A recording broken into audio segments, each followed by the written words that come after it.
Well, I can't say that now. What? Why? Good morning. It is morning. So Welcome we're having back to coffee. Under the Liberty Tree. We're so glad to have you. I'm wearing my Escape to Florida Lockdown Libs tour, which lists all of the various government officials who came to Florida during the pandemic. Ooh, That which shall slipped. not. Did we You get? slipped. You Did slipped. do you know if we got shadow banned or canceled? I didn't check I just assume from our last show. I don't check because I just assume we are. We do have a little programming note that we have to have. We have a contractor coming to do some work on a door, so yeah. we're going to have to jump off whenever that happens. But you've got a topic that you want. But I asked if I could start, of course, with a request for everybody to subscribe to Yes, Under the Liberty if Tree. you would, We are getting please. closer to going live on Rumble, which is our ultimate goal, because Rumble seems to be the platform, and GAB that are going to give us the best chance morning, not to boys. get shadow banned or canceled. GAB doesn't, at this point, as far as I can tell, have a live streaming service. And I do want to apologize to everybody for not really getting the technology right yet. I'm still not happy with the guy we have doing it, and I'd love to get rid of him at any moment, but he's free, so That's true. you got to do what you got to do. But and since I am from the Stone Age, learning it myself is just never going to happen. No, So it is. It is going to happen. You're very bright. You'll be able to do it. Oh. But we've changed the set a little bit because we're just toying with lighting and just always trying new things to try to Yeah. make this as comfortable for you as possible. By the way, we do have live chat. Like if you want to comment, Yes. my understanding is the way this is set up, and I could be wrong, but my understanding is that if you go and comment during the live show, could you do that for us if you're watching? Yeah, Comment say during the hi. live show. I don't think anyone sees it because again, we're being suppressed on YouTube. Our live views on YouTube are 0. Our views on Rumble go right up. Our views on GAB go right up. Our views on YouTube and Facebook are suppressed. But if you comment on Facebook or on YouTube, it should show up here, and then we can interact with you. That's the plan, but so far nobody's done that. So anyway, Well, and we've both had taken turns at the flu and laryngitis. right? And Yeah, but I'm talking busy. about I'm But I talking just about mean- the people who watch the show, not us. No, Like I I just know mean we gotta- I know we've dropped the ball a couple of times, but I'm talking about the people who watch the show. So anyway, I have an ongoing story that we've been doing, and that is how many days since since I have cared about who's running for president, and the current count is 912 days. And just for those of you who are new, to summarize the reason for this is that I don't believe that we have secure elections. I know that's going to get me banned on YouTube or whatever, but I don't care, because the whole point of Under the Liberty Tree is to just speak the truth. We're just going to say what's true. We've been watching this kerfuffle with that guy off CNN who got canceled. I can't remember his name. And then all the news has been about Tucker Carlson, which, by the way, actually tells you something. The fact that other guy just disappeared and we heard nothing about him, and Yeah. everybody's all over Tucker Carlson. He puts out a short 2-minute video, says, "Hey, I'll be back," and it gets millions and millions of views. We're in the majority. That's my point. We're in the majority, but they're gaslighting us, which was actually your very first segment. If you want to go back and watch Yeah. it was a great show. And you brought up the topic of being gaslit, and we are being gaslit. There is no question about it. Everything you see in the media, everything you hear is designed to make you think that you're wrong. And that's why we're doing the show. We're just reminding you, we're just normal folks, working class folks, just saying our piece Yeah. and saying, hey, we don't make a living on this. We don't get any money on this. We're not worried about sponsorships or cancellation. And we're just telling you, we're in the majority. And Yeah. by we, I don't mean conservative Christians. I mean decent people who respect other people, but also believe that we have the right to think and speak and act in accordance with the way we want to live, that we don't have to accept everybody else's Yeah, narrative. and that's why we had a nice comment from a friend of ours last night who said he really appreciated thank the you. pot, even though it feels like we've only gotten a few out already. Yeah, but, this is our 16th episode, not that I'm counting. But it, but it was really nice to hear, not because yeah, it's just nice to hear it, but the point that the reason why we're doing this podcast and called it Under the Liberty Tree is because we want that feeling of going to a podcast and feeling like, yeah, we're just having a chat about things we all agree with. That's what the Liberty Tree was. Meetings of the patriots, and I know that's a dirty word these days, and who just met. They didn't just meet to plan overthrow. They met to talk about things that they all agreed on, because you need to know that you're not alone, and we are not alone. And that's why they gaslight us, because they want us to feel alone. Right, like during the election when they were telling us, it always takes months to figure out the count. We all know that isn't Never. true. We all know that is absolutely Even not true. just paper ballots. And this They're is why telling the you. 912 days, because although I'm fascinated by electoral politics, I've been involved in it. You've been involved in it for much of our lives. I don't believe we have secure elections, and so until we fix that, I don't think it really matters who the candidates are, other than the ideas they share. So and I think, when are you going to care? well, if I'm persuaded that we actually have legitimate tabulation systems that are transparent and instantaneous, it's not that hard, right? What are the basic principles? You have transparent, instantaneous results, right? When the polls close in a location, this is what always used to happen when I was growing up. When the polls close in a location, a person goes and reads out loud what the results are. And then all the people can write it down. All the news sources can independently write down. They don't have to wait for one central clearinghouse in some other city after the trucks have driven out in the middle of the night.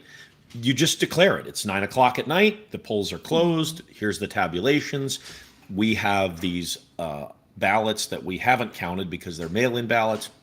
And then if the mail-in ballots, the number of mail-in ballots exceed the number of ballots that are different between the two candidates, then you count the mail-in ballots.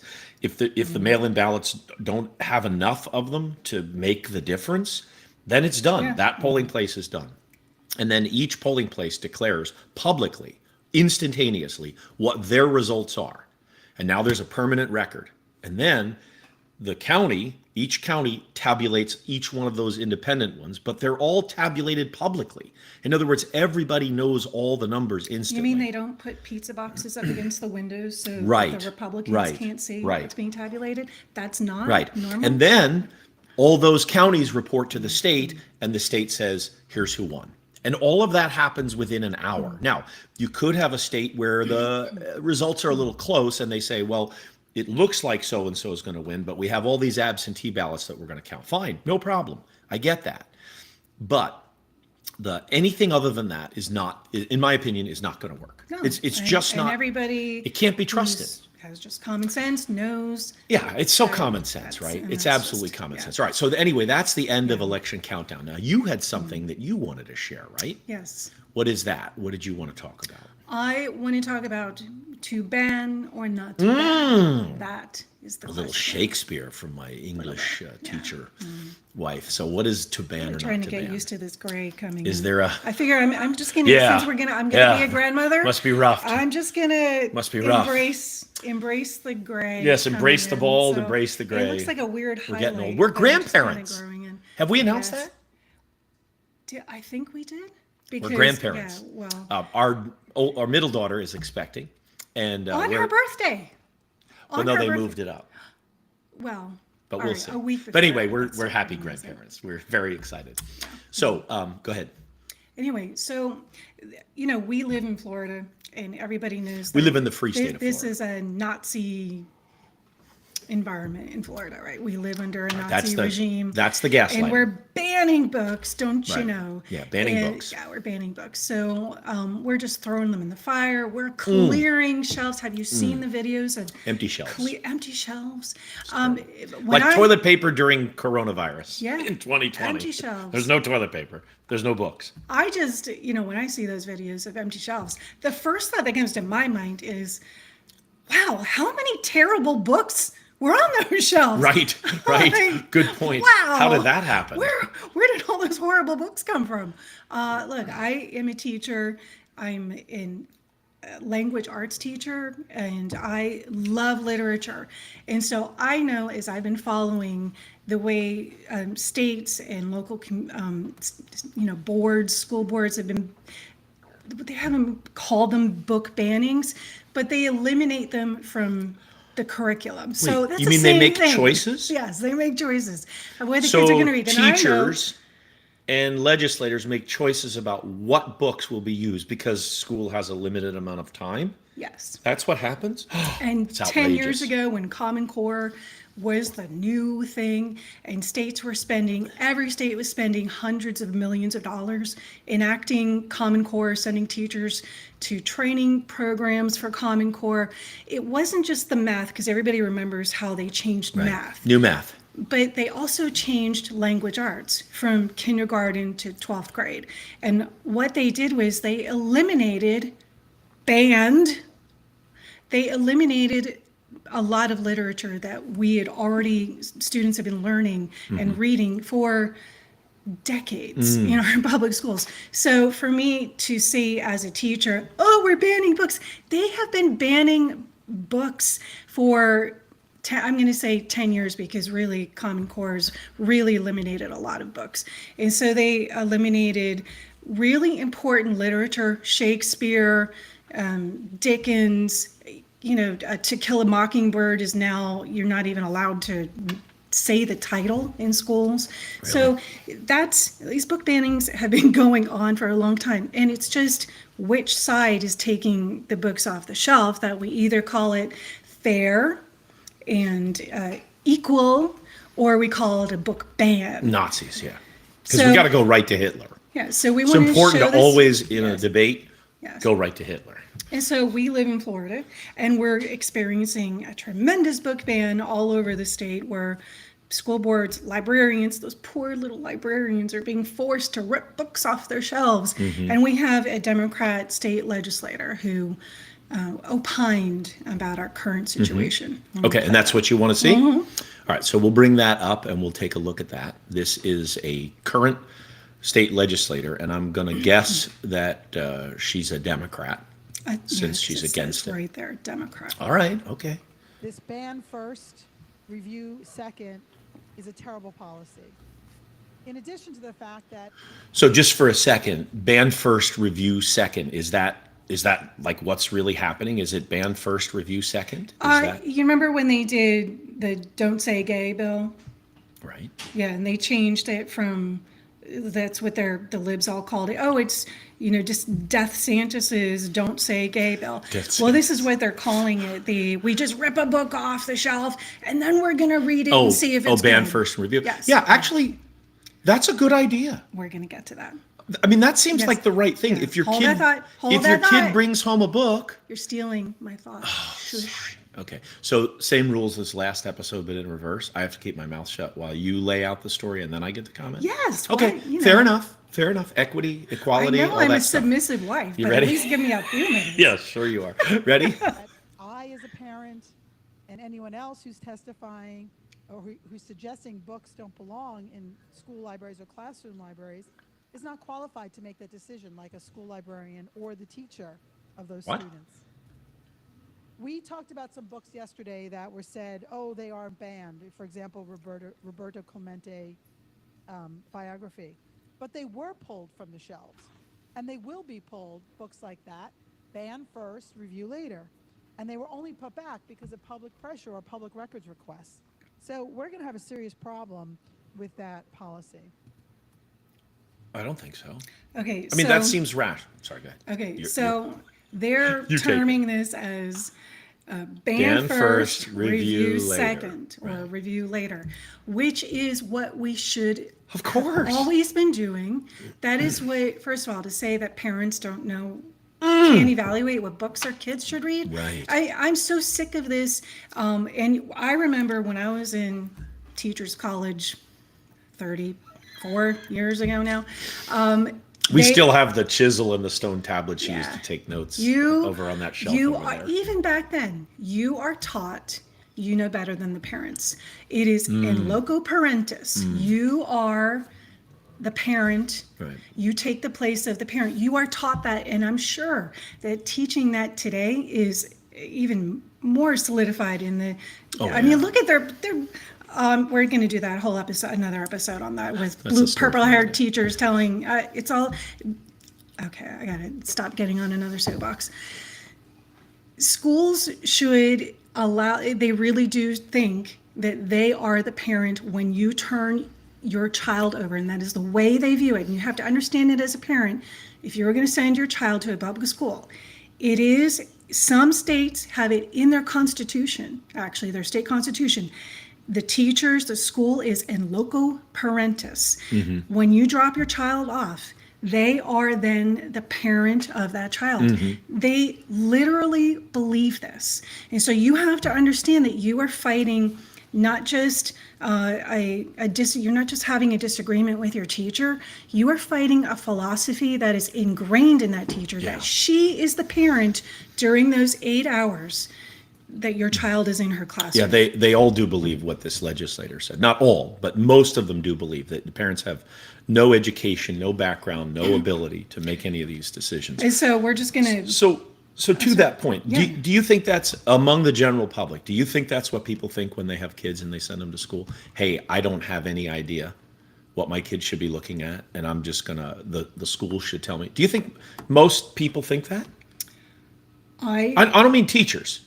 I mean just like parents, like people who have children. What do they say? Women who have wombs? I'm going to say a hard thing here that some people might not like me saying, but as a former teacher turned homeschooling teacher, so I do have experience. I have experience in public school, I have experience in private school, and a lot of experience in homeschooling. A lot of parents are like this. I don't care, I just don't want my kids at home. So whatever you teach them, whatever, I don't care. And unfortunately, Really? most parents are like that. I don't really want to be bothered with homework. I already have enough work myself at a job. And that is the ugly truth. There are probably the parents who are watching our podcast, watching, Tucker Carlson. They're the more engaged parents. They're the parents you hope for in your classroom. But in general, the majority of parents, they're just, look, I just put my kid on the bus, take them to school, get them out of the house because they're too noisy. Oh, we have to have a conversation about that. I saw a really good article about that. Maybe we could do it another time. Go ahead. Yes. Anyway, so putting that aside, that teachers do believe they are the right people to choose what your child should learn, how they should learn it. That is ingrained in them. And so we're going to move past that. But then, because the thing I really want to talk about is ban first, review second, right? And I would say yes, because that's the way you parent. And Yeah. we have butted up against this with even Christian parents along the way, because who've called us, overprotective. Yeah. And we are. Yeah. And we're proud. I don't care. The most important thing that a parent has to do, Can I guess? protect their... Innocence. I did. I guessed it right. God has given you a precious little pumpkin. It is your mandate to protect their innocence. And when you send them off to school, and like I said, most parents are doing this, I don't care, I just want to get back to work. And I'm not, look, let's not get onto the working mom, not working mom thing, because I had to work for a while, okay? Yeah. I get You got to it. do what you got to do. You have to do what you have to do, and you have to feed your family. But it's an attitude of, I can't stand like my kids being around me all day. You have got to change that thinking. Yeah. You have a mandate to protect the innocence of your child. Yeah. And we are sending them to kindergarten, and their innocence is being stripped away. Oh, I didn't, that's like a terrible pun. I didn't even mean for that to be like that. But that's basically That's what all we're right. doing. That's all right. We're stripping away our children's innocence by showing them these. I wish I could wash my mind out, but because we're doing this podcast, I have looked at these books, and I feel filthy having seen these books, and they're meant for second, third, fourth, fifth graders. And you've seen them. You've seen them going around Twitter. I know you know what I'm talking about, because I'm not going to describe what it is. No, we'll post a link. Governor DeSantis did a press conference where he Yes, showed and it was some of the excellent. stuff, and we'll post a link. But we're not putting it on our channel, but I will post a link if you want to see this, because it is, if you haven't seen it, as a parent, you need to understand when they say to ban or not to ban first. And there's a reason why it makes sense to ban first. Can I share something I came across? Yes, your turn. It's totally I no will no allow no you to speak. no it's totally relevant. Yeah. It's totally relevant, and I actually wanted to do a session on this. But this is a feminist turned housewife is the name. And I like her. oh, this is so good. Imagine as an adult, you hear your mother speak badly about you. You would feel awful and hurt. Anyone would. Now, goes right to the heart of what you were saying. And that's why when you said this, I said, well, maybe I'll go to it later, but I didn't realize that was the core of your thing. Now, imagine a child who hasn't developed the skills to deal with serious emotions or communication skills, hearing their mother complain and make jokes about how awful it is to be their mother. We're going to step on some toes here. They feel awful and hurt just the same. It isn't cute to say you need wine to be able to deal with your kids. I've heard this said, and it isn't funny. No, it's not. It isn't cute to have a shirt or a mug or a sticker that talks about how you dislike your kids. If you feel that way, you need to rethink your living, because you are hurting another human being and the one that you're most responsible for. It isn't cute to say you can't wait for them to leave and go to school. It isn't cute to call them things beside your children, daughter and son, normal loving names. In other words, you it isn't cute or acceptable to think you can't or aren't hurting your children's feelings. Control your emotions and your mouths, mothers, and I would add fathers. And this is kind of the heart of what you're saying, right? Is that beyond the question of to ban or not to ban, we as parents have a responsibility to speak positive, loving words. And our culture tells us, no, be cheeky, be clever.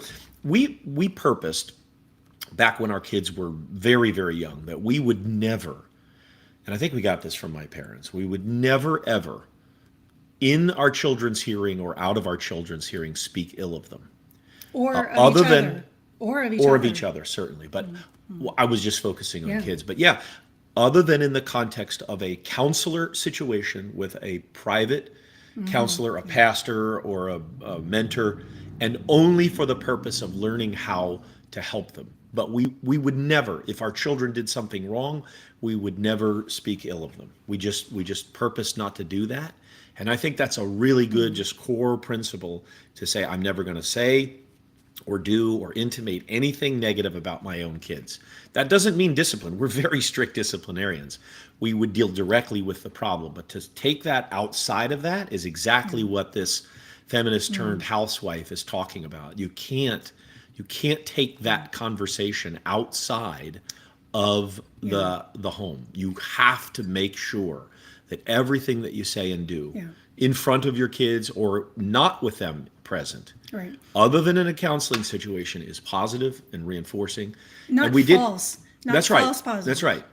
Not helicopter parent. Not my Yeah. kid is wonderful and perfect. Yeah, In fact, and when they're we had a knocking phrase. things over in the house, like, no, you don't do false. Like, oh, Right. that drives me crazy. We had a phrase. When your 2-year-old is tearing through the house, and you think it's so cute, and you're like, oh, isn't that so cute? No, it's not cute. And we had a 'Cause phrase at for 10, that. it's not cute. Yeah, It's and not we had a cute. phrase for that, and that is, we're working on that. Yeah, That was our phrase. because parenting takes time. It's a process, Yeah.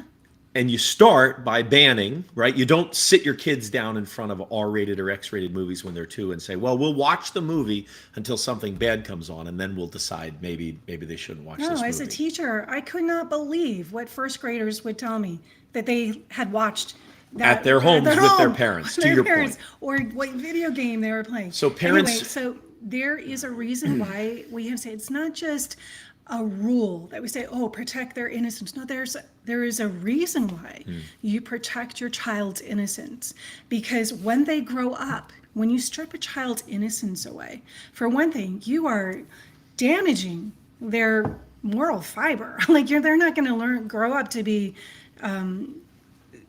thinking good thoughts. They're going to be going to bed with nightmares. But when they grow up, you strip a child's innocence. When they grow up, they're going to be, instead of kind, they're going to be bitter.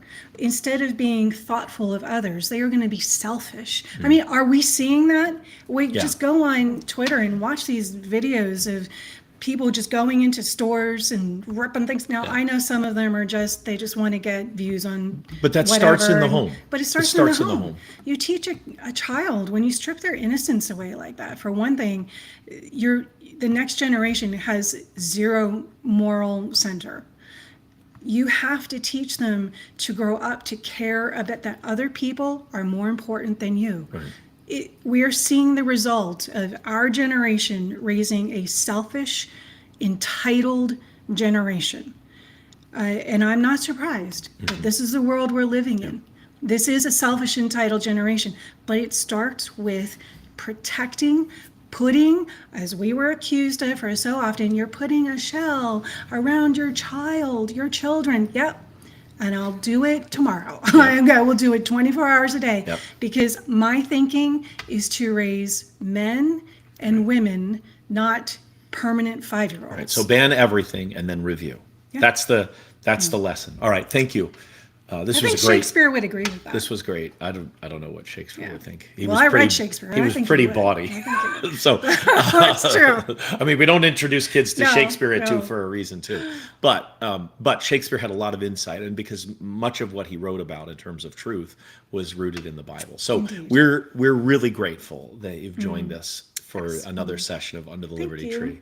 And we hope that you'll like and share and go over to Rumble and subscribe. This is broadcast live on Facebook and YouTube for now. But as soon as we get enough on Rumble, we'll be able to do it there. And then that will be our main home. But we would definitely ask you to, hit those buttons and do all the things you're supposed to please, do. thank you. Because we think what we're sharing is sort of like maybe not everybody's talking about it. Maybe it's a little bit different take because it's just some regular folks we don't have any corporate sponsors to answer to or anybody to worry about cancellation. We're just telling you what our experience is as parents and what we believe true liberty is, which is found in on the natural realm, on the right to control your own property and your own income and your own life. And on the spiritual level, it's found in Jesus Christ. So we thank you for watching, and we ask you to Have a share great day. and have a great day.